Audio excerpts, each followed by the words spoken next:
பிரியமானவர்களே, இயேசுவின் நாமத்தில் உங்களை வாழ்த்துகிறேன். நல்லா இருக்கீங்களா? சுகமா இருக்கீங்களா? சந்தோஷமா இருக்கீங்களா? எப்பவும் கர்த்தருக்குள்ள சந்தோஷமா இருக்கணும். இந்த துக்கம், பயம், கலக்கெல்லாம் இருக்கக்கூடாது. இயேசு இருக்கிறாரில்ல, அவர் பார்த்து கொள்ளுவார்.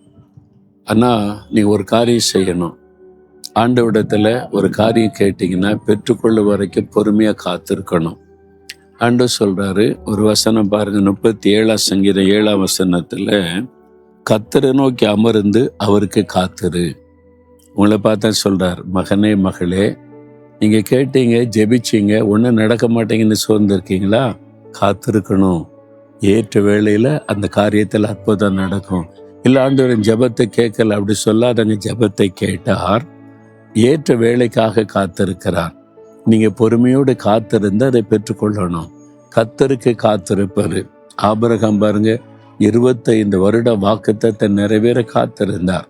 இடையில சில சோர்வு, பிரச்சனை, நெருக்கெல்லாம் வந்துச்சு. ஆனாலும் கூட 25 வருஷம் கழிச்சு அந்த ஆசீர்வாதத்தை பெறும்போது எப்படி இருந்திருக்கும்ல? காத்திருந்து பெறுகிற ஆசீர்வாதம் ஒரு பெரிய மகிழ்ச்சியை கொடுக்கும். நீங்களும் பொறுமையா காத்திருங்க. நீங்க ஜெபித்த காரியத்தில் அற்புதம் நடக்கும். பெற்றுக்கொள்ள போகிறீங்க. ஆண்டவர் பிந்த மாட்டார். சரியான நேரத்தில் அற்புதம் நடக்கும். நீங்க பயந்து கொண்டிருக்கிற காரியத்துக்கு கலங்காம, ஆண்டவரே நான் பொறுமையா காத்திருக்கிறேன், எனக்கு செய்வீங்கன்னு விசுவாசிக்கிறேன்னு மட்டும் சொல்லுங்க.